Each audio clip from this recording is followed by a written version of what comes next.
I've been on a health kick lately with the wedding and then just realizing it was time to start eating better in general, which is why I love Washington red raspberries. They are clean, simple, and a seriously delicious way to add more nutrition to your day. Whether you're trying to clean up your snacks or build better meals, they're American grown, picked at peak ripeness, and frozen within hours to lock in nutrients like fiber, antioxidants, and vitamin C. And they have no added sugar. Just fruit as nature intended. Instead of my typical breakfast sandwich, I've been doing a red raspberry smoothie, and it's been an excellent source of fiber because, fun fact, raspberries are one of the highest fiber berries. Want to discover new ways to use American frozen red raspberries and get more details on where you can grab a bag of these delicious berries? Go to redraz.org. That's redrazz.org. You'll find recipes, health tips, retail locations, and everything you need to make frozen Washington red raspberries a regular part of your routine. And don't forget, look for Product of the U.S. on the bag. Some of my favorite products made with Washington red raspberries are Costco Kirkland Signature 3-Berry Blend, True Fruit Hyper Chilled Chocolate Covered Raspberries, milk or dark, or Smucker's Raspberry Jam, peanut butter and raspberry Uncrustables.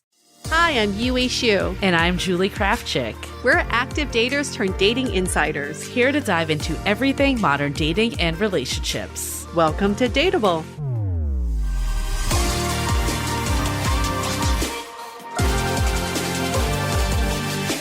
Hello, friends. Welcome back to another episode of Dateable. A great one. It's always a great one because I just had a piece of chocolate. Ooh. I'm feeling great. I'm on this dark chocolate kick. I have one at night and then one in the middle of the day. It's like such a treat. It's so good. I am obsessed with chocolate, but I feel like I had so much for the wedding because we had all of the Ghirardelli chocolates in our welcome bag and we had like leftovers. Oh. So I've been eating a lot of chocolate. Speaking of sweets, your dessert spread. Nice surprise because we didn't get to taste all those desserts. The cake was so good. It was so good. Everything else, like the pot de creme, like that and what did I remember? There was like there's a cheesecake. Yep, and then the cheesecake. Peach cobbler. Yes. So good. I'm still dreaming about that. Good. The That's cake what I like was to so hear. good. Oh my God, the cake was so good. It was like, what was it? It's cafe au lait. Oh, I've never had wedding cake that tasted like that before. Usually it's just like a pretty standard flavor and it's fine, but this was chef's kiss. So we were supposed to have 2 flavors, but it kind of got messed up. But it's okay. What do you mean? It was supposed to be raspberry and vanilla also, and then the cafe au lait, but it was just all cafe au lait. Oh, so the cake maker just did one flavor? Yeah. But it's okay. People didn't notice, and there were a lot of other desserts. The only thing is my husband hates chocolate, so... Is there chocolate in cafe au lait? Yeah, like all of it's chocolate-based. Like the cake was chocolate. Anyways, no. It's all good. But he had the cheesecake. Yes, there was all the other options. backups, which was really, really nice. Yeah, our friend G, after she tasted all the desserts, she like ran over to me. She's like, "You got to try it all. It's all so good. Don't just stop at the cake. You got to do it all." Oh my God, like, I love it. I love it. I think like these like little memories will be fun to hear in subsequent times. Like little things like that. Right. With every meal, people remember the dessert the most. It's the last thing they have. That's true. So, I'm glad. A lot of people told us it was the best wedding food they've ever had. The food was very good and the dessert was phenomenal. Park Avenue. I'll give them a shout out. They were really good. That's their name. They did not do the cake, so I won't. They were not the ones that messed up the cake. The cake was very delicious. Else. Yes, I don't want to throw her under the bus with that, but and she did make good on it too, which was really nice. How many cakes did you taste? Oh my God, so many. It was really hard to find one that I liked, which is crazy because I feel like I love cake, and maybe that's why. Because like the bar was higher. Yeah, turned out great. I did not miss the second flavor because I didn't even know about it. Most people didn't. Yeah. Nobody knew except for you and your husband. That is very true. Back into reality from talking about dessert. We are talking about something. This is a pretty sweet episode in itself. That is true.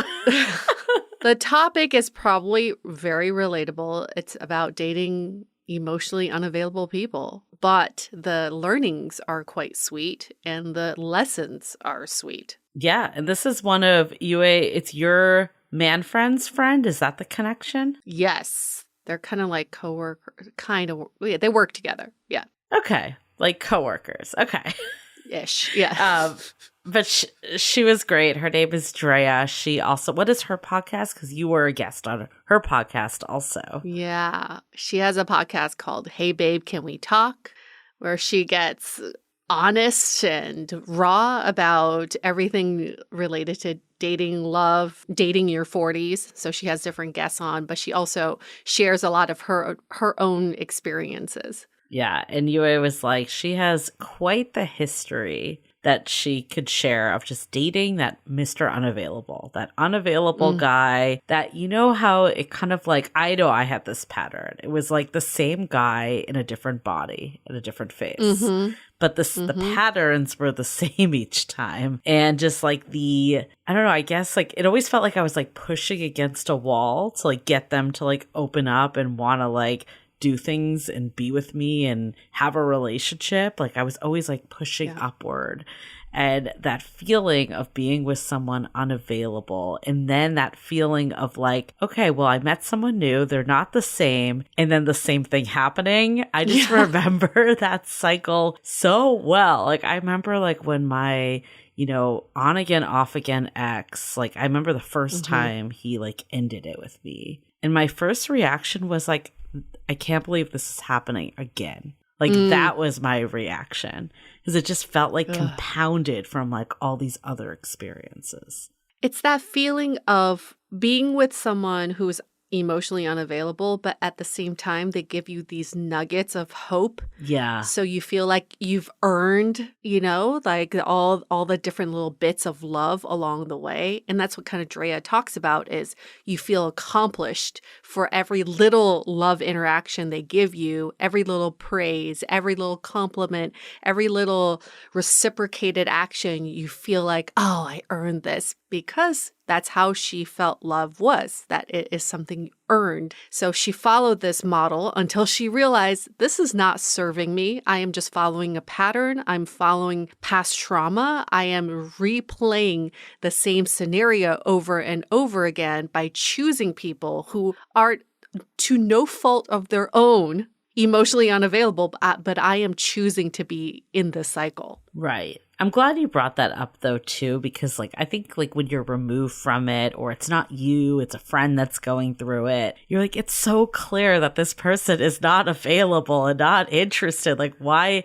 can't you just walk away? But when you're in it yourself, I mean, they're clearly like telling you some stuff. It's not like they're just like, I don't like you, I don't want to be with you. Like they're giving you like crumbs and they're telling you like, the sweet stuff and all the things that are like keeping you hooked in there, but they're just not giving you like the full pie, right? It's like they're giving you a little, but not all of it. And I think like in my own experience, some of it, like Drea, like I don't think I knew what the whole pie looked like. So I thought that was like normal. And I was like, oh, this is just like how it is. This is a relationship. And then like you step out and you're into a different one. You're like, no, this is not normal. No. This is not okay.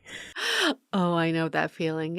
I have a friend who I no longer talk to. It's been years, but she's been in this thing with someone who just cannot be available for her for a decade now. It's going on its 10th year now. And every time he breaks things off with her, she'll come to her friends and say, it's over. It's definitely over. I choose me. I choose better. And then without fail, after 3 months, he'll come back and say, you were the one that got away. You were the best thing to ever happen to me. I miss you again. I mean, imagine having this happen for a decade. So even as a friend, I think to some extent, I want to be there for someone who experiences that, but she's choosing to be in that over Right. everything else. And so as a friend, I'm like, I gotta just let this go. This is totally out of my wheelhouse now. And she's making these decisions on her own. Right. And when I was in that cycle, luckily it didn't last a decade. It Yeah. did last a while, though. I think, though, half a decade. Almost. Yeah. But half it's the like, time. I think what is so hard about it is when, like, you want it so bad, and then someone comes back and they tell you they can give it to you, but then the actions, like, no fail. Like, it was like this cycle. I remember just being like, you know, everything would be great for like a month. And then it would just like fall apart again. And it definitely took me getting to the point to be like, I am closing this book and this is over, because I feel like if I never did that, it would just keep cycling probably to this day. Like I can see how things, you know, can last a decade. And it's not like a decade straight, obviously, but like when someone comes in and out of your life, it's easy to kind of lose track of time. And then we wouldn't be talking about the amazing cake you had at your wedding because you'd be stuck in this on and off Do cycle. it for the cake. Yeah. Imagine if you're in this situation right now, you are standing in the way of this amazing cake you're going to have at your wedding. Cafe au lait. But in all seriousness, it is true. Think about like what is getting in your way. And a lot of times it's being in the cycle. And what I've noticed with people when they're in the cycle, because I was here too, you elevate the status of the person who's doing this to you because you feel like you have to earn their love. Totally. And then everybody else you meet on apps or people introduce them to you, you're like, ew, no. Right? Like my friend that I no longer talk to, but she's always like, oh, I would never date that guy. Or no, I would never consider that guy. And I'm like, why? Because he's actually interested. But she was so picky outside of this person who was not serving her or their relationship. And she would always just be like, no, this is not for me. And then run back to this terrible, terrible situation. Well, I think it's like if you believe that that person is like the one, even though they're unavailable, they're showing no signs of it, you might as well not be dating either, because like no one can hold a candle to them. And I think like, you know, sometimes though, I do want to like give everyone grace, including myself at one past part of my life. It does take a while to untangle them. And Drea even talks about this in the episode, is like when you realize it's not right to when you make that final action, sometimes it takes time. So I'm saying that like to have grace with yourself if you're like, God damn it, I wish I didn't waste 2 years of my life or however long that was. Sometimes you just need to go through it. Like that's just the reality. And for your friends too, I remember it was weird. I remember like simultaneously going through it with an old roommate. Like she was dealing with the situation and I was at the same time. And it was kind of like surreal doing it at the exact same time because you're like, I can see it on you, but I can't see it on myself. Oh, it's so wild. Or like you can see it on yourself, but you just can't make the move. Like I think that's what it is. It's like you're not oblivious. Like you realize like it's not a good situation. I think everyone can know when, I don't know. I mean, I don't want to say like everyone can know, because I do agree like sometimes you only have a model of love that you are aware of. But sometimes you know when it doesn't feel right. Like you know when you feel anxious or like you feel like the other ball's going to drop at any moment. Like you know that. And I think though the catching up with the feeling in your brain, like that's the part that's like uncycling out of like that definition that you believe is love. The cognitive dissonance we experience when we go through something like that is you're convincing yourself that your situation's different. Even though you saw what you're going through, you're like, no, but there's more here. Or like we said, I love you. And that, you know, you start making all these excuses or looking for evidence that your situation is different. This is more special. And then when you pull yourself out of it, you're like, okay, yeah, that was the exact same pattern. But it is also important, as Drea talks about too, once she got out of this pattern, is not to blame the people who were actually very honest with her about their limitations. It's not about blaming them or playing the victim, but to take accountability for, okay, that's what I chose to happen, and I'm going to not choose for that to happen again. I mean, I think that's the real game changer, is like when you start to like be like, what is my part in this? Why do I keep having this pattern of attracting this unavailable person? Am I being unavailable in some ways? Am I running from my own self? Like, I've talked about this before. I feel like for years, like, I was like, well, they're the ones that, you know, couldn't commit. They couldn't do it. So it was never, like, in a way, it was like less vulnerable because it wasn't like someone getting to know me in a way. Like, if you were always choosing people that were unavailable or had limitations of why they couldn't be in a full-blown relationship or commit to something, you never had to look inward of like, what was your part? It was always about them. Yes. When you are hungry, you're always going to be thinking about food. But once you're fed, you start thinking, oh, is the temperature enough? Is the temperature good for me? Do I like where I'm staying right now?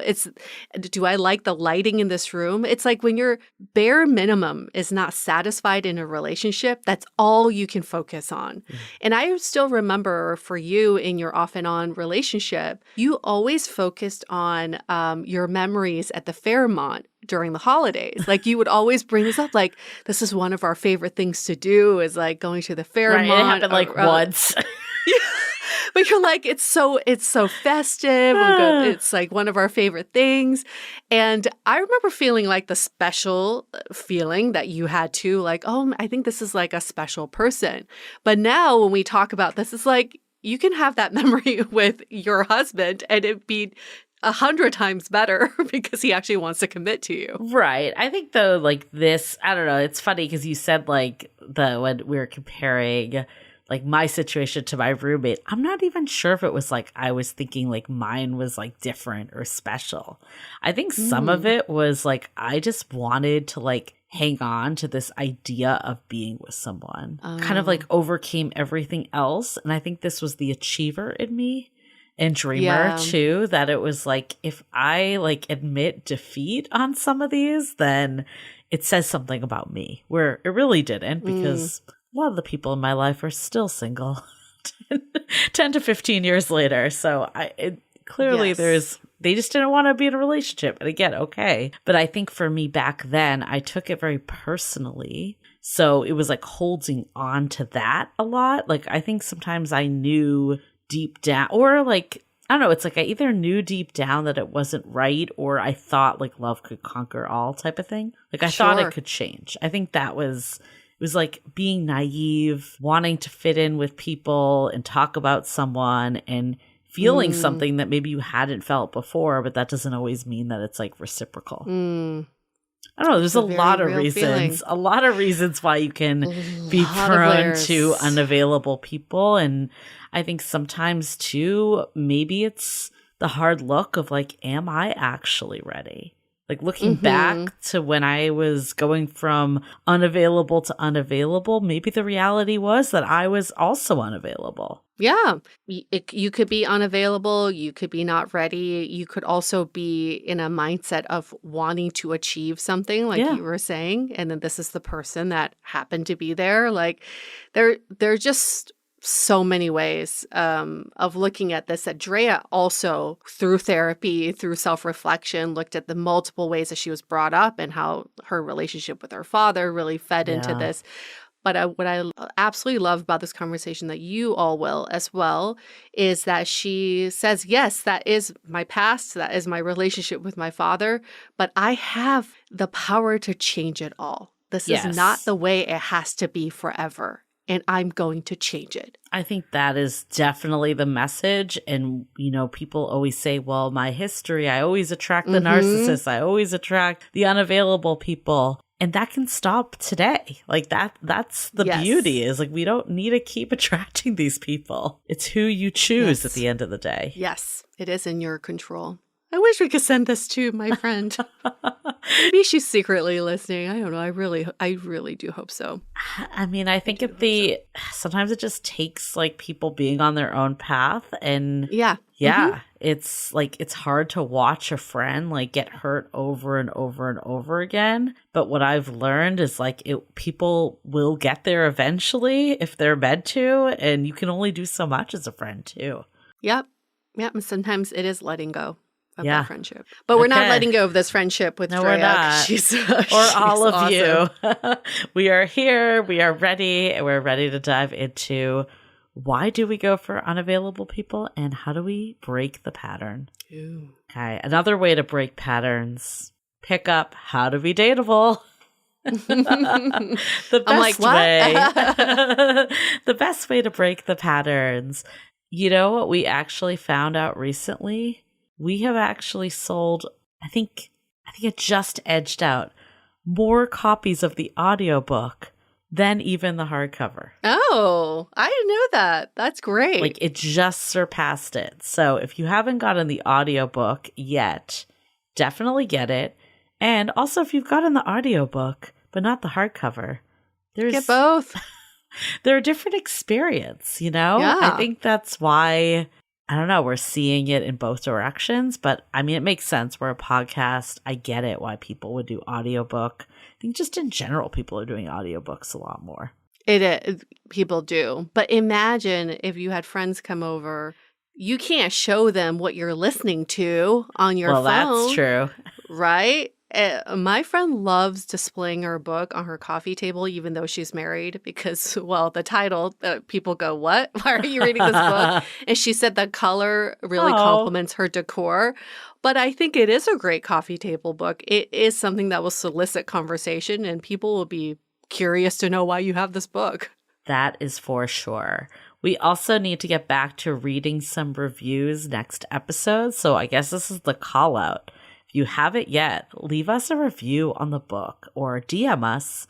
Ideally, leave a review so other people can see it too. But we also love getting the DMs and emails of how has this book helped you look at dating differently? Or even better yet, if you bought it in January when it came out, what's going on in your dating life right now that's different? Yes. Tell us. This is the fun part about doing podcasts and writing books is it's very like in your own world. Like we don't have that feedback loop all the time. So we just absolutely love when we get it and we hear from all of you. Yes. Tell us. Spill all the tea about your love life. On Goodreads, no, just kidding. On in public, Amazon, on Amazon. You can leave the review and then give us the details in DM, whatever you want to do. But yeah, you don't have to leave a public review of your dating life. Awesome. Okay, well, before we get into it with Drea, let's hear a message from our sponsors. Okay, let's hear it from Drea about breaking the cycle of dating unavailable men.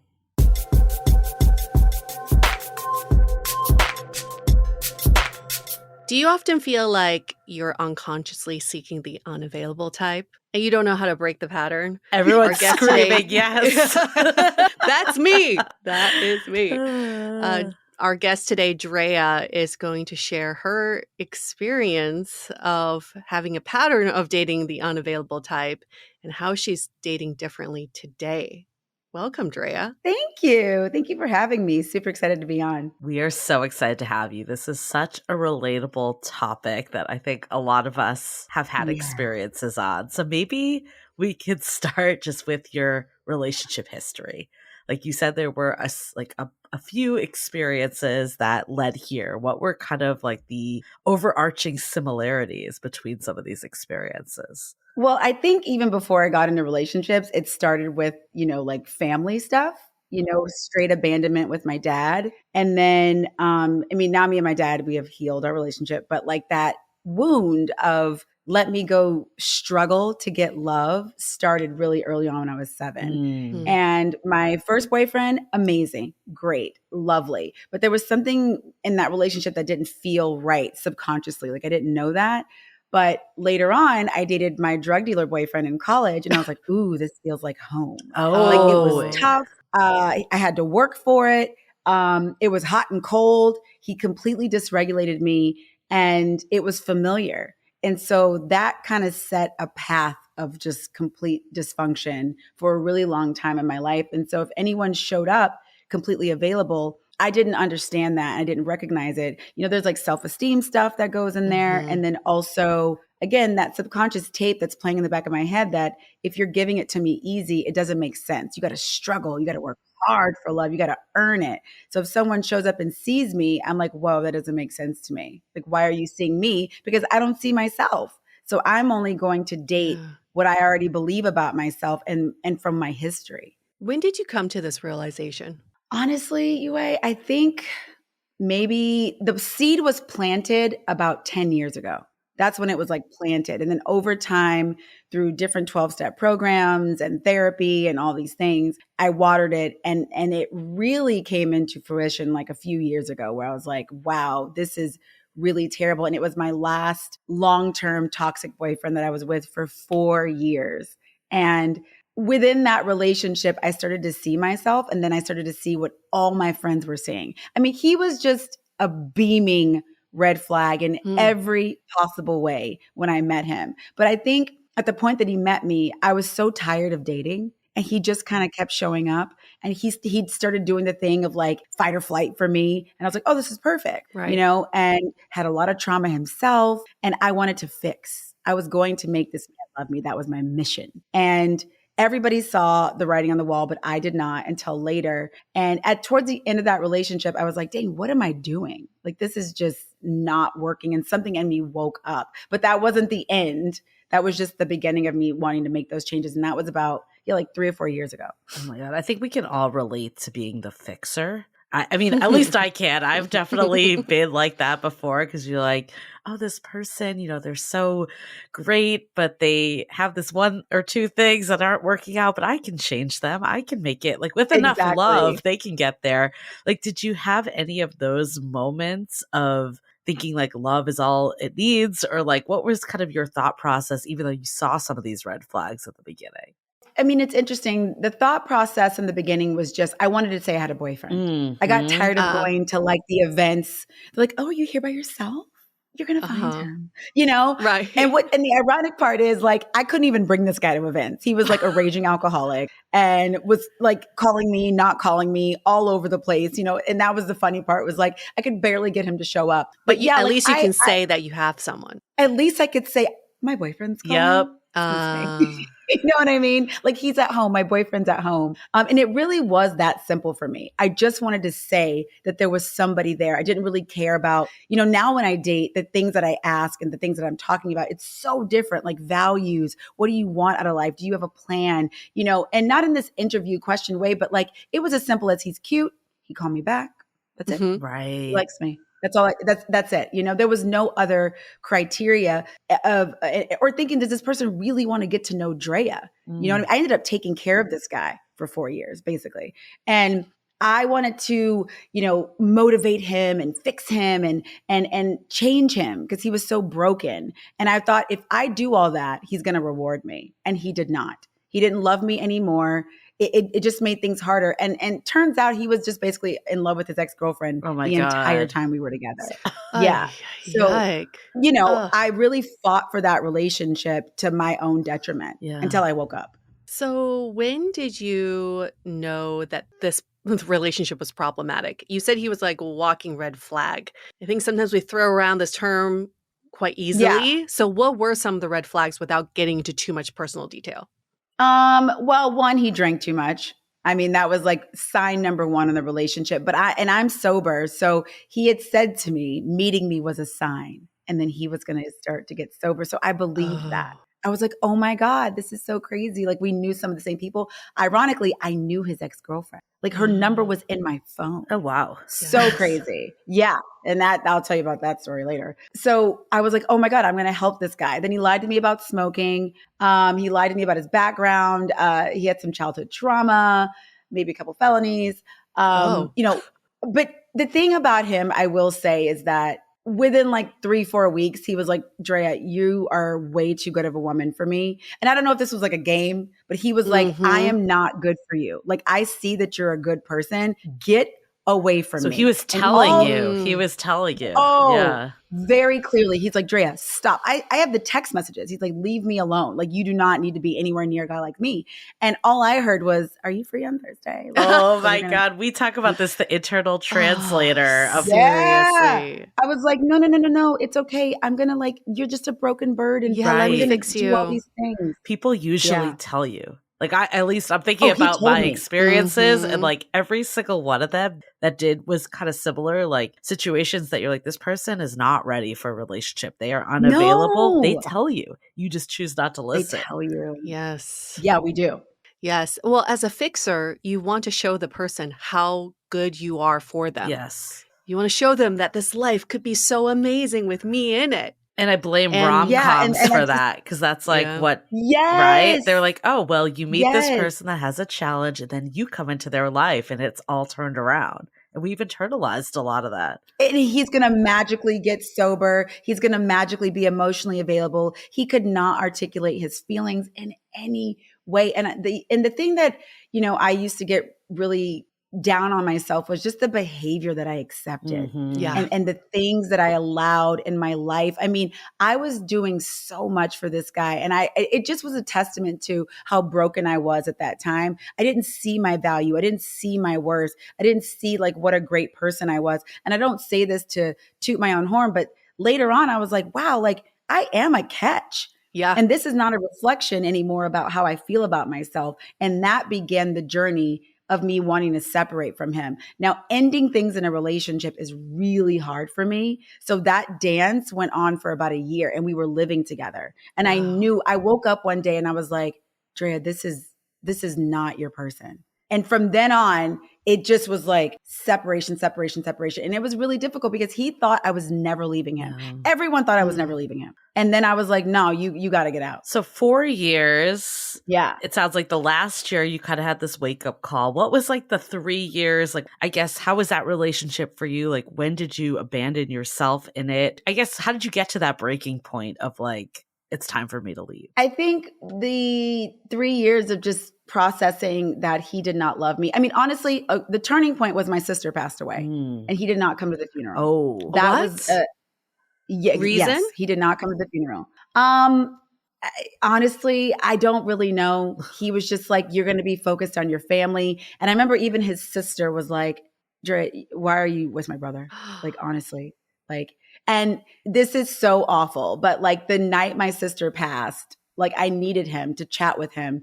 And he had a friend's birthday to go to. And he was like, I'm going to go take a shot. I'll call you back. And I was like, okay.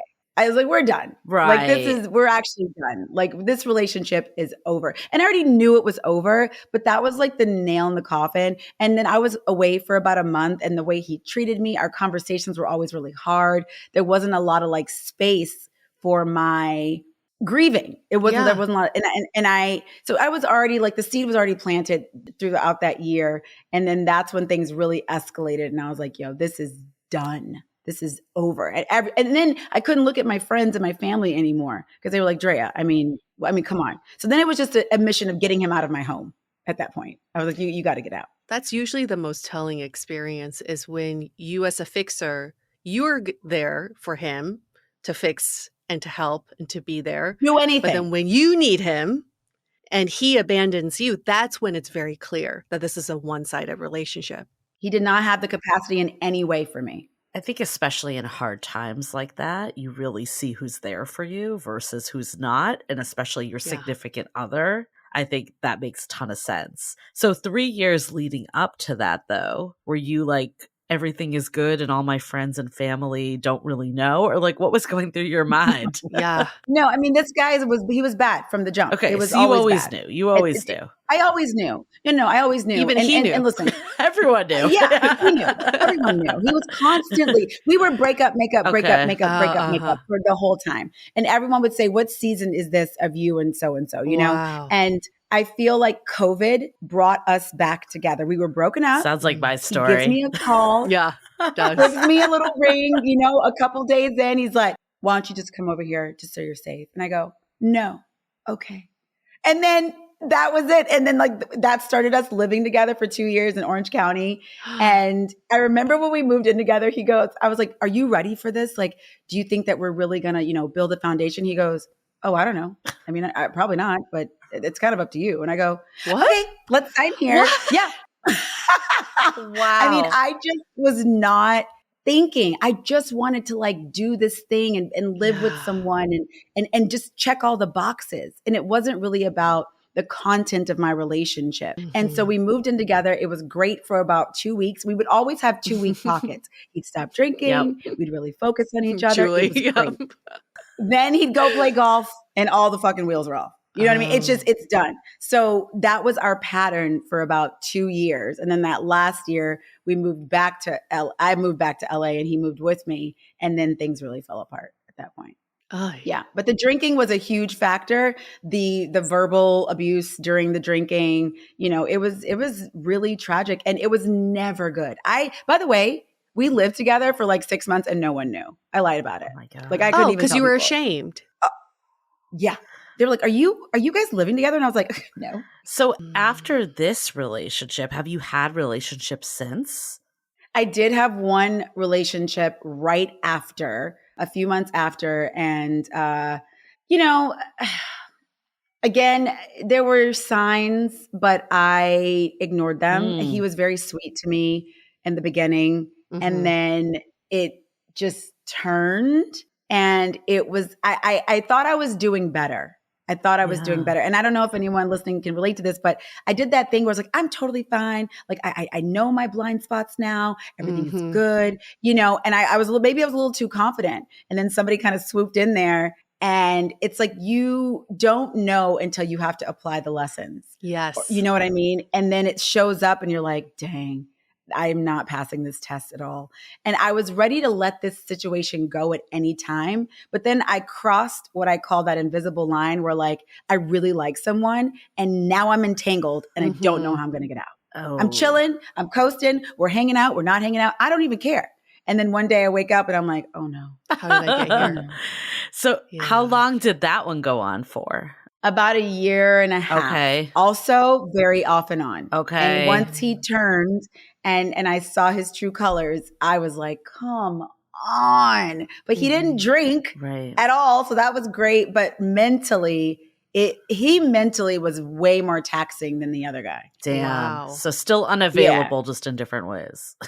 Yeah, like he did the push-pull thing where he was like, I don't want to let you go, but I don't want you to leave me either. Like, stay. I don't know if I can commit, Right. but I don't want you with anybody else. Oh, yeah. So, yeah. This breed of, I feel like, do women do this as much? Because I feel like it's always, Yes. Do you think it's women too? Oh, yeah. I know plenty of toxic women who do the same. So it's like you want, because I feel like the situations, at least I've been in, it's like in what sounds like what you're talking about, Drea, it's like they say they want it, but then aren't willing to do any of the work or like actually do it. No work. But they want the benefits. They want everything to look like a relationship. Yes. Yes. Yeah.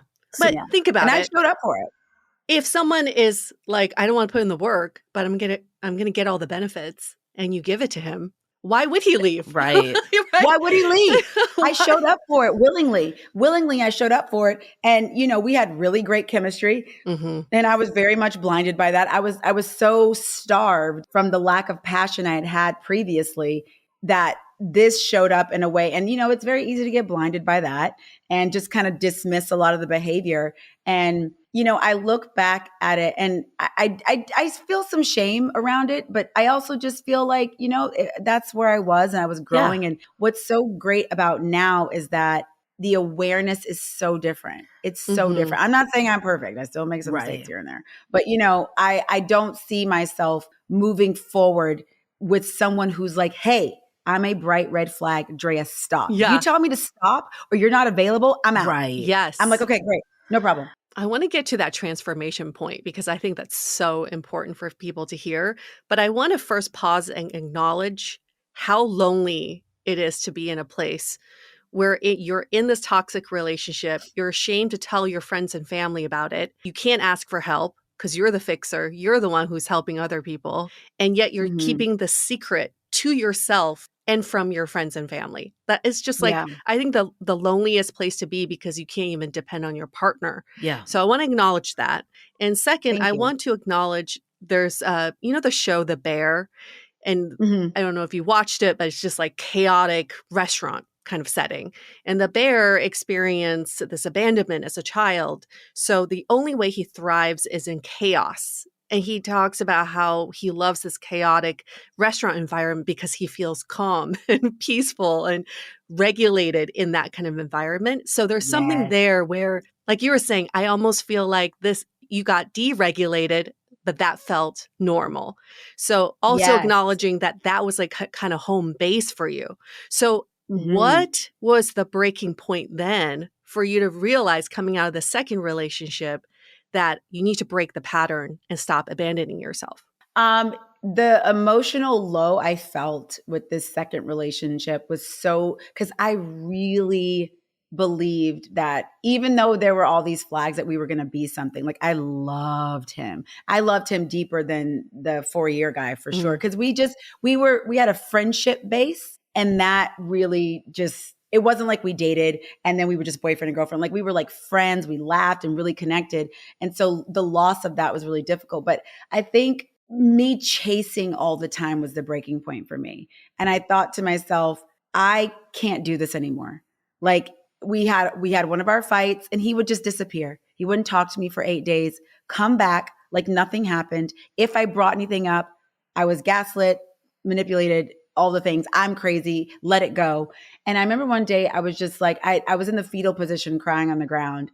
And I thought, this has got to stop. And I think the biggest thing for me, and I always, I talk about this on my show too, is like accountability. Because it's so easy for me to be like, he did this and he did this and he didn't, whatever. And I'm like, Drea, like, where am I green lighting all of this? I'm saying, Yeah. okay, yeah, bring it on.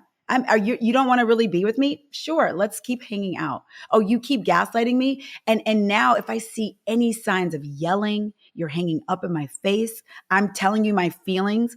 And now when I'm dating, it's like when there's that first moment of discord, it's like I put the boxing gloves on. I'm like, okay, let me see what he's about to show up with. Because if I'm like, hey, and I watch my tone, I'm very clear about my thoughts. I've thought about it. And if they cannot receive that, I'm done. Because I'm like, you cannot tell me the sky is yellow and I'm telling you it's blue, right? And we're going, and I'm like, and you're messing with my mind. So there was a lot of mind stuff where I felt crazy. I felt actually crazy. And I was like, I am done with this. And I really wanted some clarity in my relationships. And like you said, to your point of, the bear, I thrived in that chaos. I know how to navigate in that. But if you're just calling me back, showing up, I that's a little like I got to navigate that a little differently. And now I embrace that. And yes, is it like not as stimulating for my nervous system sometimes? No, it's like, okay, he's there, whatever. Okay, cool. But I'm like, no. Anything is better than that. And I love myself more today too. So that has changed everything as well. I know you mentioned that you things with your father, you got to a better place. How did that timeline line up with your romantic relationships? Acceptance is the answer to all of my problems. So today, my dad is not where I would like him to be. He does not respond to me like I would like him to respond all the time. But, I'm from Texas and, your elders and that hierarchy of respect is a major thing. So, my mom would always say, you only get one dad, you only get one mom. Now, look, at one point, I couldn't speak with my dad because it was feeling toxic. And I will respect my boundary and my space and say, hey, I'm taking a step back. But now I enjoy my dad as he is. And I'm sober now. So my dad is not. And I just had to say, when I'm with my father, I don't need to try to control his life. He doesn't have that space of warmth that I need, which I'm still working through. And that's a really honest thing for me to say because it's vulnerable. And I seek that out with men, that coddling that I wanted someone to just kind of see me as as a person to say, hey, like, I got you. I care about you. Yeah. Did you make it there safely? And he's just not going to do that. And it's okay. So I have to watch that when I'm in relationships because I have to give it to myself, Well, you can see how much this stuff affects who we pick as partners. It really does follow us in. When you made this acceptance of this is my dad, I'm going to take it for what it is. Was this after the breakup or how did those timelines correspond? They kind of crossed over a little bit. I'd say, like, you know, as I'm on this journey of accepting that this is no longer what I want these relationships to look like, that did include my dad too. Okay. And I remember hanging out with him, and I just said, I looked at him, and I also look at my dad as like a little kid. Like, my dad didn't get the love Yeah. that he needed either. Right. So he wasn't exactly able to give a lot to, you know, 3 girls. He doesn't have it. And once I was able to kind of like see the little boy in him, I was able to like really move past that. Now, is that wound still there? Yeah, it's there. Do I talk to my dad and I'm 7 years old sometimes? Absolutely. You know, I just want to hear certain things from him, you know? And he's gotten better. He's doing the best that he can with the tools that he chooses to access. Right. Yes. That's the best you can do. But there was some crossover. And the thing is, I had to just choose Drea. I abandoned myself so much. I say yes all the time. I'm triple booking myself, trying to make it so everybody else is happy. And finally, I was like, I don't deserve this behavior anymore. And I don't have to accept this behavior from my dad all the time either. I go into it, I kind of have to have like a shield. And I'm like, okay, dad, no problem. And then I kind of got to go like replenish myself on my own. And so now picking a partner, it's really important that I have someone who has that softness. I cannot date a hard man who's like alpha male, no emotion. Like, I can't do it. And I'm very clear about that now. Yeah. How do you hold both to be true? Because this is where I'm struggling with the challenge is your relationship with your father is different. You can't leave your father. You can't be like, No. none of this behavior, we're done. You've chosen not to abandon your father, and you've chosen to accept him, and you've chosen the Mel Robbins of let them, right? Yes. And then with a partner, you can't exactly do that. You can't just be like, let them do their thing. I accept you. This is the best you can do. How do you hold both to be true? And how do you draw the line with your partner of what you expect out of him? Like I said, with my dad, I have to let him. He's a grown man. My dad is doing the best he can. I'm his daughter. I really cherish the time that I get to spend, especially now experiencing loss of my sister. It's definitely changed things. There was some acceptance things I wish I could have got to work through with my sister. So that really shifted things with me and my dad. I was like, this is what I'm getting. Okay. My dad's, I live in California. My dad's in Texas. I appreciate those moments with him, and I take the good nuggets. I basically buffet my dad. I take what I like. I leave. But you can't do that with a partner. Right. Yeah. So you how do you cannot do that with a partner? I mean, look, with a partner, it's more about the dance of compromise, right? So I have my non-negotiables and I have my things that I'm like, I cannot function and be my best self without these things. And I know my triggers. So if I'm with someone and my 7-year-old is screaming for help, I'm like, this is not a match for me. Because I've definitely been with men where like, I'm affectionate. I need it. And I also have to be clear sometimes about like what's mine and what's theirs and then what's ours. Like, that's very important too. Because sometimes it's like, Drea, this is your stuff. This is not his to figure out. But it's like, if I'm having to decipher if he likes me or what does this mean, or if I'm confused, like, I can't. No. I was dating a guy for a little while and I really liked him, but he was a little stoic. And for him, however he chose from his childhood, whatever, this is how he relays that he likes somebody. So I was like, buddy, is this it? Like, is this the hype? Because like, this ain't gonna work for me. You know what I mean? Like, is this you really liking me? Because I have this idea in my head of like, if you really like somebody, I'm like, these things usually work out this way. And for him, that was it. And I knew that wasn't going to work. Now, if it's something like, hey, babe, you can't wear those shoes. Like, you got to throw those shoes out. Like, just stuff like that, like I can work with. But those core things of like how we operate, how you handle discord. Can I come to you and say, hey, that really bothered me? And if I'm not yelling at you and you're not gaslighting me, I'm going to be able to work with you.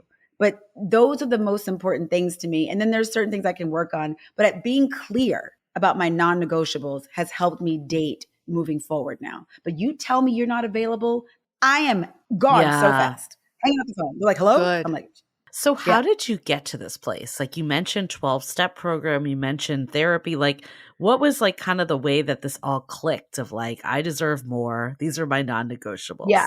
A lot of writing down my part. That for me really changed a lot of stuff realizing, yes, I have had some trauma with my childhood, but like at a certain point, and this was also a big thing too, like not blaming my dad and my parents and all the things anymore. Cause it's like, okay, like that seed, I got that. I got why I was attracted to these people. But the more work you do and the more awareness you have, you're like, okay, my agency is still here. Right. So I know what I'm drawn to, but now I have to go through that discomfort period of dating somebody who is available. And let me tell you, it's fucking uncomfortable. I had a guy just show up. There was nothing to worry about. There was nothing to wonder. He said he was calling at 7. At 7, he's like, oh, and I'm like, like it was, whoa. And I remember like, I had to work with that. It was not super comfortable for me because there was nothing to do. There was nothing to, and it opened up all this time because if I'm focused on you, and if you're calling, if you're going to make plans, there's nothing for me to do, right? Like I don't have to worry about myself. I don't got to worry about my life. But then if somebody's just consistently there, we're making plans, I know what's going on, then I get to still focus on Drea. And I'm like, oh, whoa, that's kind of scary because I'm like running from myself essentially, and these relationships that are healthy and fulfilling, they allow me that space and energy to still have my own life and do it because I'm not worried about what he's doing or if he likes me or what's his text mean. I can say, hey, babe, I don't understand what you meant by this. And we can just have a nice, normal conversation. It doesn't have to be some like, oh my God, I have to ask him this or I have to tell him this. Is he going to flip out on me? There was none of that. And now today I receive that. And through the 12-step programs, through therapy, lots of therapy, of shout out to my therapist. That's how I was able to get there. But without that, I would have never been able to do that. And if it's okay asking, when you say the 12th step, is that Al-Anon or what was it a different one? Well, I'm an AA, and then there is SLAW. Okay. There's Sex and Love Addicts Anonymous, and that program really helped me. It's a relationship program, and people hear SLAW and they think, oh, it's a bunch of sex addicts, it's a bunch of it's this and that. If you use anything to the point where you can't manage your life, whether it's gambling, shopping, exercising, relationships, it becomes your everything. You might need to take a step back and look at, what's going on. Like, not making appointments, canceling plans with friends, putting yourself in danger, SLAW might be something for you. Yeah, we had another guest recently. We did. Oh, really? Yeah. We were like calling it SLAA, and then we're like, oh, it's SLAW. I didn't even know. SLAW, yeah. You're not the first time. Yeah. It saved my life, really. This is also the second time I'm hearing this observation, which Julie, you and Heather on a previous episode that we recorded, we're also saying like sometimes we choose problematic people to run away from our own problems. And I just wanted that to sink in again because this is brought up the second time now on our show. But the question a lot of people have is, when do I know this is a behavior pattern? And when do I know this is just some data points for me to look at? What I mean by this is like, at what point do you know it's a problem? Or is it just bad luck? You dated some toxic people. Right. I think for me, it became a matter of like losing myself completely. So it's like anything that you do that you can't stop, right? Like it takes you over. And it's like, I will do anything to get the text. And I would like essentially like black out. It's like I'm like a different person. No one can tell me anything. And it's the same as like a drug addict or a person who wants to go drink. There's nothing that's going to stop them. When people are like, oh, you were drinking too much, why don't you just stop drinking or whatever? It's like your brain does not compute. Just stop talking to that guy. Oh, gee, thanks, whatever. And when they text you, when they call you, and whatever you're doing, you're gone, you may need to look at your behavior, right? And it's not like, oh, this happened one time. This was happening multiple times. And I don't know these men that well. I'm attaching myself to people without knowing them. That's a major thing. Like, what do you really know about this person? Other than that, they're a human being and you're attracted to them. Right. But what do you know about them? Why are you changing your entire life for this person? And also people are telling you, hey, this isn't a good idea. Hey, this isn't a good idea. Hey, you need to look at this. And everything in your life that's important falls to the wayside. Now, this is happening over and over and over again. Now, it's not about the honeymoon phase. You start dating someone, you're like, hey, girl, give me like a couple weeks. I just met somebody. It's not about that. You feel it. It's this like almost like this vulture-esque feeling. I mean, anybody listening, if you know, it's like you're attached to your phone. You feel it in every part of your body. I mean, that's the best way I can explain it. And if that is happening to you over and over and over again, this is something you need to look at. And it becomes your whole world. Yeah. Not getting a text back is the end of your day.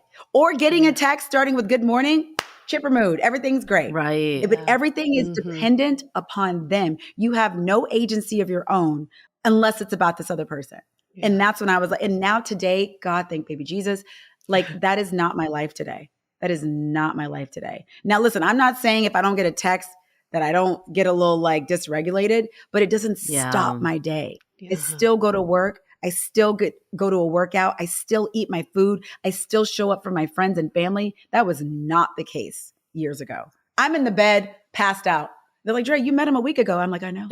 I thought he was yeah. You know what I mean? I want to dive into this even more, but before we do, let's take a quick break to hear from our partners. I mean, I definitely had that shift because I feel like I used to very much resonate with what you're saying of like getting very dysregulated if, you know, I didn't get that response. And it did take me breaking up with my on again, off again relationship that has a lot of similar patterns of what you've described here, and then realizing like I had self-abandoned myself a lot in this relationship. Yes. And then there was this point where it was like, okay, I actually just didn't date for a bit. This was also over COVID. And then there got to this point where I had like a very different mentality of like, okay, I've only met this person for an hour. Like they seem great, but like I don't know them and I'm not going to let them like impact me. And I'm trying to like think of like how that shift fully happened. And it's hard to like pinpoint sometimes. But like for you, I guess like when you were in that shift of now I'm like, okay, I'm leading with my needs at the forefront. I'm not going to like do this anymore. I guess like have you had any times that you were kind of tested and how did you like handle that? Yeah, I was actually tested not too long ago, actually. And I shared at a meeting, I was so proud of myself. You know, I don't triple double text anymore. I don't do that. You know, the thing is, if you double text me, maybe I'll throw a double text in there. But like if I said, hey, how's it going? Good morning. And I don't hear from you all day, I'm not saying anything. I'm like, okay. And now my favorite thing is to go, okay, you tell me something. Okay. I'm not going to ask you a million questions. I'm not going to ask you why. Why can you do something else? No. My thing is I give you information about how I feel about something. And whatever you decide to do with that information, no problem. So what I did with this person, I said, hey, how was your day? He's like, great. I said, hey, listen, so your response time today for me doesn't work. Now, if that is how you'd like to communicate, no problem. But 11-hour response time, that dysregulates me and I can't show up as my best self in a situation like this. So I think it's best that maybe we do something else because we aren't in alignment in our communication. I don't even know who that was. I was like, wow, listen to me. Wow. Yeah. And he was even like, oh my gosh. Like he had nothing to say because he was like, you know what, Dre, you're absolutely right. That was a really long time. I could have gotten back to you sooner. And I said, you know what the thing is though? I just want you to do whatever feels natural for you. I don't want anybody setting an alarm. Yeah. I don't need you to like, oh, I got to text Drea. I go, the moment you feel obligated to text me, well, I don't want to do it. Right. Yeah. I don't want any man looking at my name going, oh my God, I got to, no. Forget it. Leave me alone. I want you gone. So I was able to show up for myself in that moment. Yes. And but I was so tested. Of course, all day I'm like, you know, looking at my phone because I'm not perfect, right? It was bothering me, but I didn't let it ruin my day. And I didn't send him a bunch of messages. And I didn't even, when he did message me, I wasn't like, hi, what were you doing? Like, I didn't do any of that. I was like, hey, how's it going? You have a good day? Wonderful. Listen, this ain't working for me. Right. And wish you well. Like, go find you a woman that you can text, 18 hours later. Right. Good for her. It's not for me. It ain't me. Yeah, not it for ain't me. for me. No. Yeah.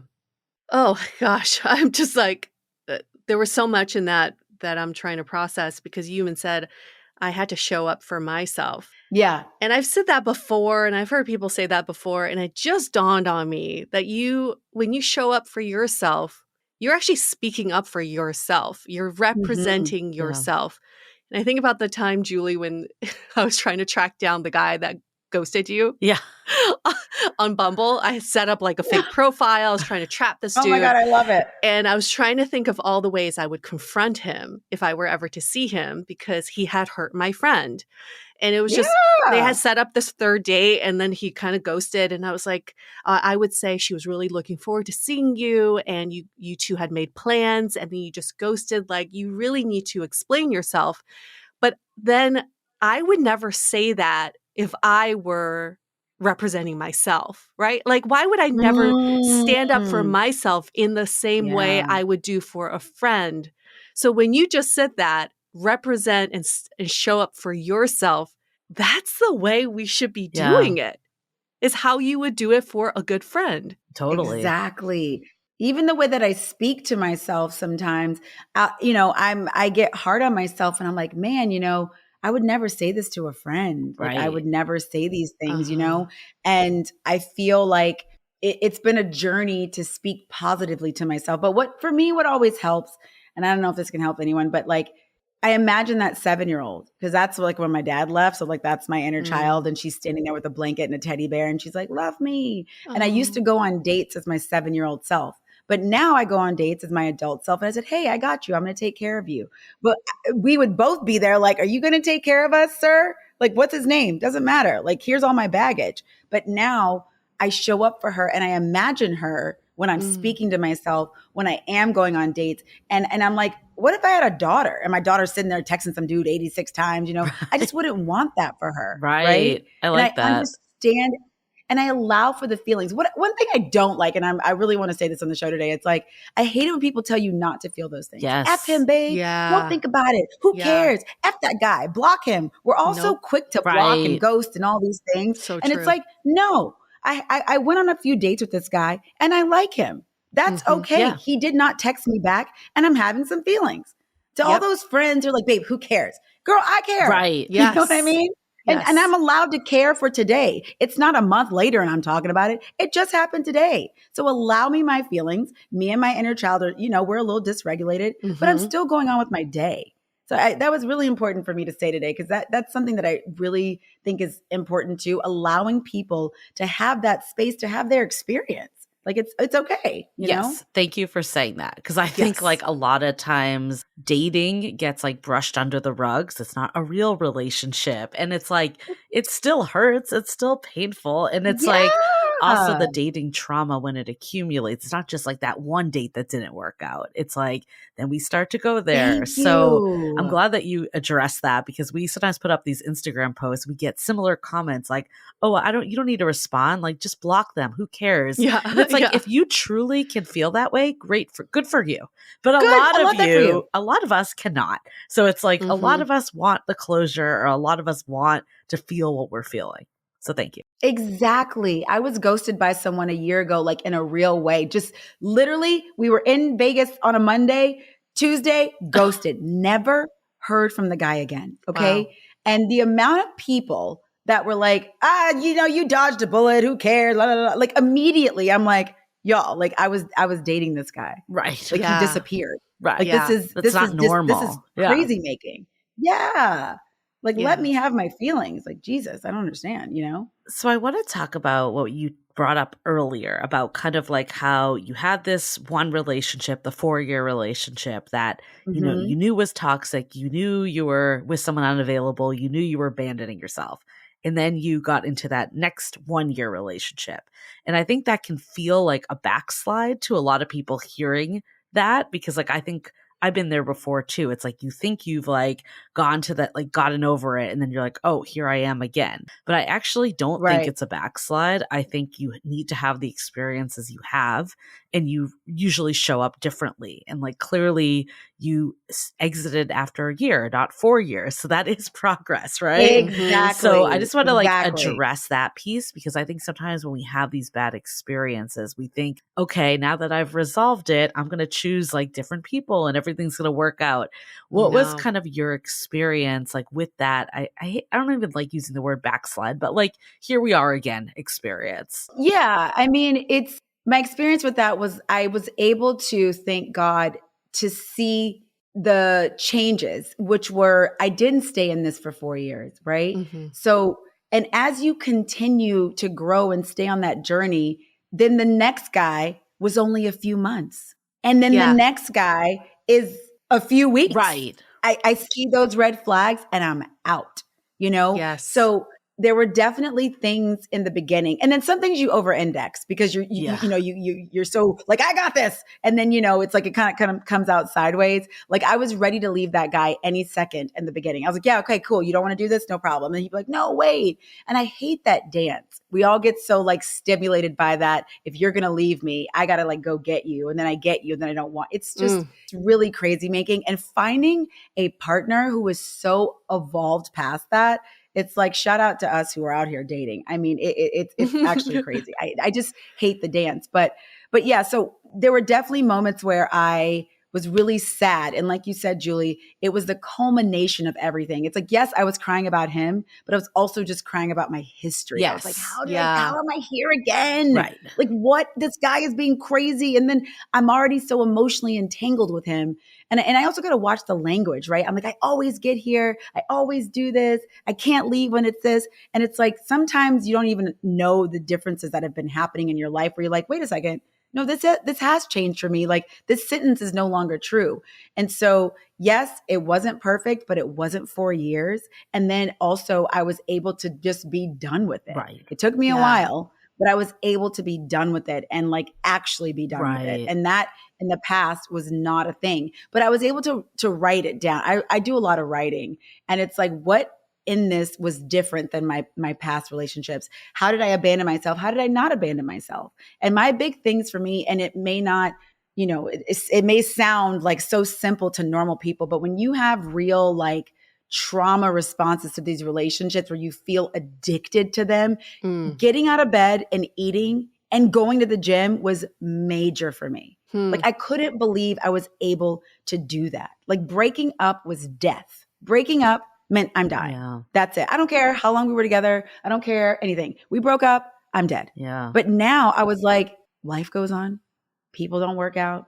It's okay. Yes, I loved him. This is going to hurt for a bit, but there's going to be light at the end of this tunnel. There was a time where it felt like it was always going to be a storm. Right. Like there was just no getting out of it. And now I'm like, yeah, I'm going to feel my feelings. But my biggest thing is motion changes emotion. Ooh, Get I out like of the bed, that. go feed my cats. Let me get some sunlight. Let me get a little sandwich. Let me not sit. And listen, some days I do need to sit in my room all day. Right. But I know if it's just that day and a half, I'm going to order some bad food, watch some movies, whatever. Yeah. I'm going to do my thing. But this isn't the end of the story, right? Yeah. The time boxing. Like the sun will shine again. Yes. And knowing that life will go on, that it's not all consuming for you anymore. I think something else you said that showed progress in that second relationship was that I think when you are stuck in old patterns, you focus on features and not the characters of a person. So the old Drea could have said, oh, this new one is not an alcoholic, so he's a better choice, right? Like, I'm already doing better because he's not an alcoholic, and ignore all the character signs of someone who's toxic. But in that one, you were able to be very clear that, yes, there's a feature change, but I haven't traded up in terms of character of this person. So I need to get out. And that's a major finding, I think, when you're progressing and trying to figure out your patterns. In this transition, what have you had to unlearn from your past? Stories, messages about love, dating, relationships? I'd say the biggest thing I had to unlearn, which I mentioned at the beginning, was that love is a struggle and you really got to work for it. It has to be hard or it doesn't mean anything. God forbid someone shows up and goes, wow, Jerry, you're freaking awesome. I'm down. I just want to do this. Yeah. That did not make sense to me. But now I look at myself in the mirror and I'm a great girlfriend. I'm a great partner. I am thoughtful. I am loving. I will show up for you. I am ride or die, unless it involves like jail or something. But you know what I mean? I have a line. I'm not going to jail for you, babe, but I'll put money on your book. But, you know, I had to unlearn that love has to be hard. And then also I had to unlearn that I do not need to know why a person is acting X, Y, and Z. I'm going to take the information and I say, okay, like you didn't call me. Okay. That's You didn't feel huge. the need to. Mm. I don't really care why you didn't. You didn't. Right. So great. And if you don't want to explain it to me and you're just moving over on things, and I watch things now and I'm like, ooh, that felt weird.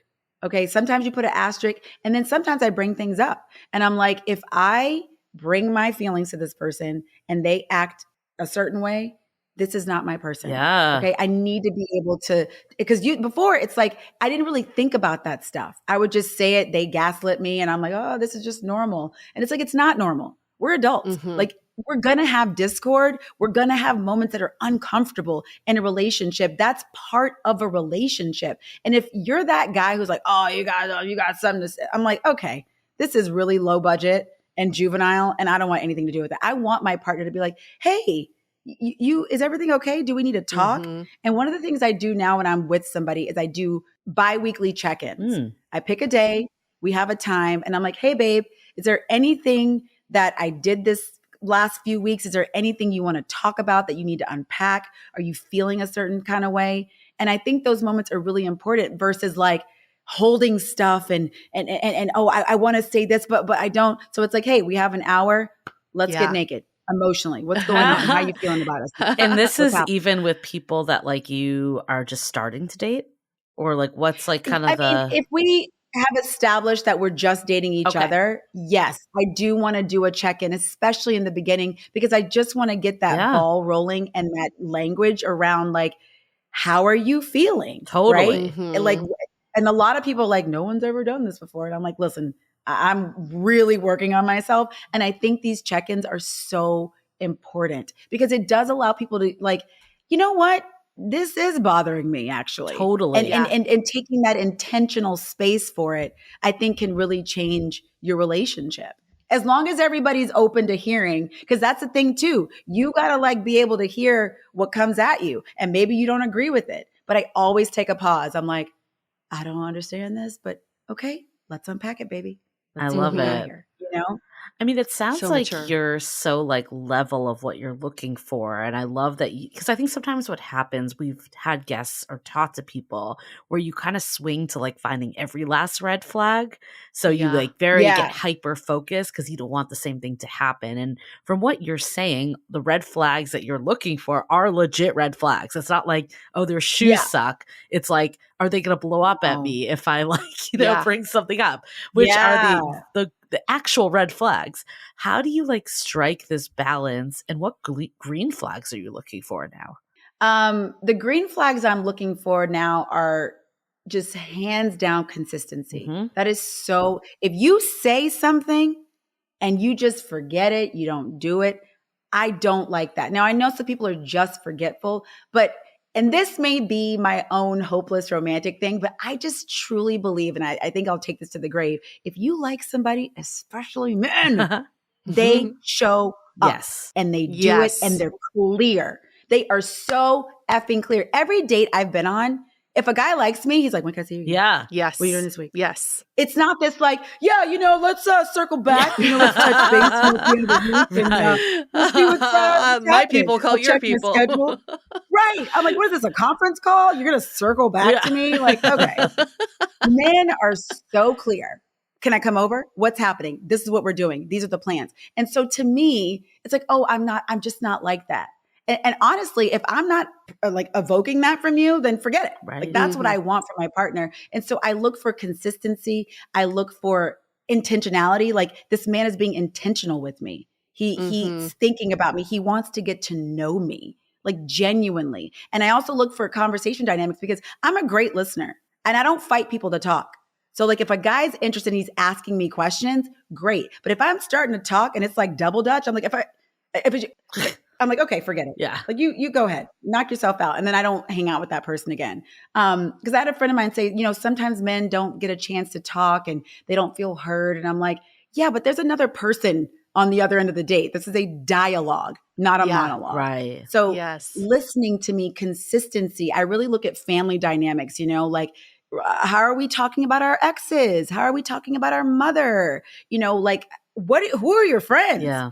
Yeah. What are your friends looking like? You know what I mean? That these things are things that I really look for now. Because in the past, I'm like, wow, all of his friends were drinking quite a bit and doing other extracurricular activities that I no longer participate in.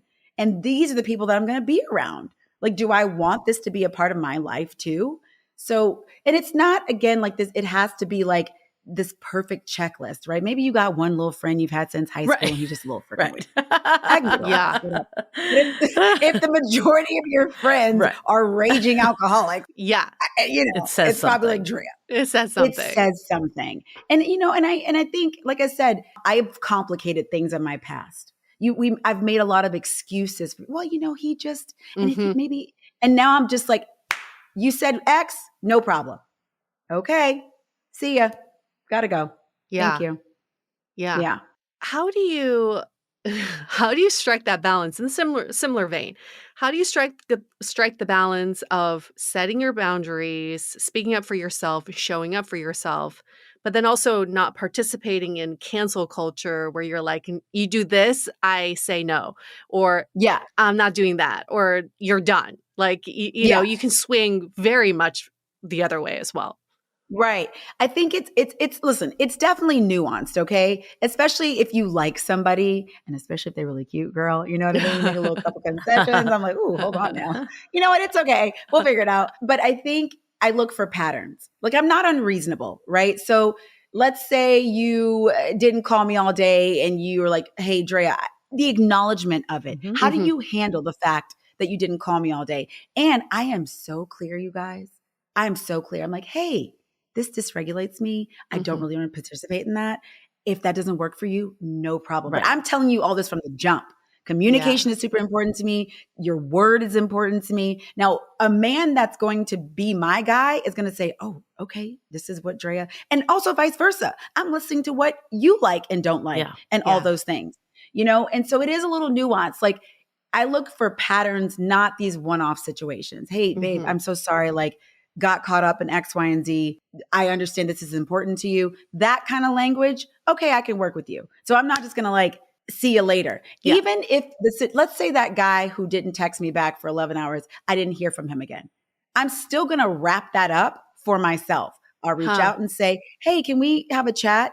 And if there's nothing there, thank you so much for your time, whatever, and I'm moving on. But that's for me. Yeah. Everyone's like, you don't got to wrap nothing up. F him. You don't owe him. I'm like, this is practice for me, especially when it's low stakes. Yes. Because then it helps in those higher stakes moments. I'm like, no, let me practice here because I really don't give a damn. You know what I mean? Agree. I'm just doing this for me. And formulating the text, the wording of it all. And it's scary to even still send it. I'm like, oh, but it's such good practice. And it also helps me. It's an esteemable act for myself because this is how I want to be treated. Yes. I'm letting the universe know. I don't subscribe to that ghosting, blocking.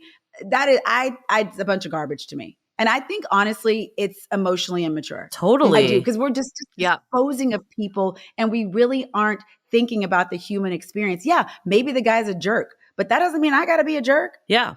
Why do I got to match that? I don't want to do that. I had the exact situation before I met my fiance. I was with this guy or dating this guy that like just couldn't make an hour. And I sent a text of like, I'm looking for someone that's going to prioritize me. Like if this isn't you right now and you're too busy, all good. Yep. And we've like put texts like that on Instagram and you do get a lot of people being like, why do you need to send that? Yeah. Like, oh, it's, you seem needy by sending it or manipulative. And it's like, the goal is not to get this person to agree and be like, change their ways. Exactly. The goal is to tie it up for yourself. And I'm so glad I sent that because it felt very liberating, first of all, to put my need out there. Thank you. Second, to close the door, tell someone like, hey, this isn't what I'm looking for. Yes. And then I met someone like right after that prioritized me that I never had to send that to. Or Exactly. And back to what Drea was saying, you change the algorithm for the universe. Yes. For the universe to be like, yeah, Julie doesn't want that. So I'm going to give her less of that. Right. It's like, I don't want this person that doesn't prioritize. And I think what I'm hearing from all your communication is like, there's nothing wrong if that's your way of doing things. It's just not for you. Like, that's all it is. Exactly. Yeah. And even for all the people that listen and they go, oh, I got to block and da-da-da-da. I always say, good for you. then you can find other people that will just do those same things to you. Right. Right. And nobody has to talk to anybody and nobody's got to feel anything. But I have feelings and I navigate them in a way where I can function in my life. I am not a just see you later. I'm like, Yeah. I can do it in terms of like taking care of myself and moving on. I'm still going to have some feelings about it, but like, I don't need to just be like, I don't give a damn. I don't care about it. And I'm like, no, I do care. Right. I'm a person who cares. Mhm. I care. I guess like if you could go back before we get to our takeaways on all this incredible conversation, but if you could go back to you during one of these toxic relationships when you were in the middle of it and tell yourself Mhm. like one thing, knowing what you know now, what would that be? It's gonna get better and you're gonna get out of this. And I would say, Yes. stop playing small. Stop playing Mm. small because that's what I felt I deserved in the moment. Yeah. And honestly, when you said that, I have imagined myself patting myself on the back because I was working so hard. Uh-huh. Like I am the older sibling, you know, I come from a single parent household and I just had to push through, push through, push through, push through. And now it's like, it is important to me to have a partner that's nurturing. Like it is. I do so much. I do. And not that I don't want to nurture my partner because I do, but I do need somebody that can like be like, let me just lean my head on your shoulder. And they're like, hey, it's going to be okay. Like I need that. That is Mm. such an important thing Oh. for people to hear. I mean, I think it goes into takeaways so well because I do think at the end of the day, we take the behavior that we think we deserve. And it took me a Yes. long Yes, we time do. to realize that, like when I was settling for these people that were flat out being like, I don't want to be in a relationship, or an on again, off again, like the unavailable guy. And I think it's because, like you were saying earlier, it's like, I just wanted a relationship, or I really thought this was the best I could get. Right. And a lot of this stuff is very deep rooted, and, you know, it takes a lot of awareness to come out of it and be like, no, I actually deserve more. And I'm so glad that you were able to find that. Like, I think I'm sure there's so many listeners right now that resonate with this, and hopefully this inspired them.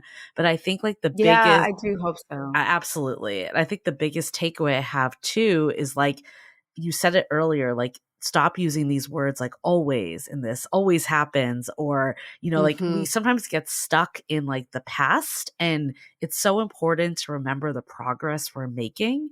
And progress doesn't always look like perfection. Like there might be that one day that you can't get out of bed, and that's okay. But that doesn't mean that it's a month Yes. that you're doing this. And like looking at how far you've evolved, I think that's so helpful for people to see that like nothing is forever, and I can come out of it, and I can change, and it may look like baby steps. And if I go back to a situation that isn't great, it doesn't mean that I'm like forever doomed. It's just another learning No. experience. And I think we're all evolving all the time with relationships, and ultimately dating, relationships, all of this is a mirror into ourselves. And the last takeaway I have is that it's never too early to start this relationship check-in. Like we talk about it more in Yes. Mhm. Yes. long-term relationships, but I love bringing this up earlier in dating. We hear all the time from people like, oh, it's too early to say this. I don't want to rock the No. boat. The way you've said everything, it's like, I'm just looking for information. I'm just looking for understanding. And again, like I'm just using that to decide, like, is this someone I want to invest into? And I'm not trying to change people. Exactly. And that's like really the Nope. biggest message. Yeah, absolutely. You are the definition of main character energy. And I think people can replay this episode as their dating sermon on a weekly basis. I truly believe that because you lead with so much of yourself and your healing journey. And the way you just described your whole transformation, it makes me want to summarize it in this way, that we are all on this healing journey, and dating is our sandbox for us to practice our healing. And every interaction we have in dating, we can use that as an opportunity to practice our healing or to ignore everything we've learned. So why not choose the first option is to keep practicing. Mhm. And then eventually you find someone who's willing to keep practicing with you. And that's a relationship. That's a healthy relationship where both of you are practicing your own healing, but together in the sandbox. Yes. And Oh, there are it's gonna be no yeah. expectations for outcomes, no expectations for what a relationship is supposed to look like. Because ultimately, as you described it, Drea, in this human experience of a relationship, we're just healing each other. That's it. Yes. Everyone's just That's healing. it. So thank Exactly. you This was a healing conversation for me. Oh, I'm sure for our listeners as well. Absolutely. If people want to hear more about you or find out more about you, where can they go? please go to Hey Babe, Can We Talk, my podcast, where I talk about these things all the time and spill my guts on my dating life. Love it. Wonderful, Drea. Thanks for coming on our show and getting vulnerable and talking about your journey. Thank you for having me. And thank you to all of our listeners for joining us for this insightful and powerful conversation. If you liked this episode, why don't you give us a rating and review in Apple Podcasts? And while you're on there, go on Drea's podcast, give her a rating and review as well, 5 stars. And in the body of your review, just tell us what was the one thing you learned from this episode that's going to change the way you date from now on. We love to hear from you. And on that note, we're going to wrap up this episode. Stay Dateable. dateable.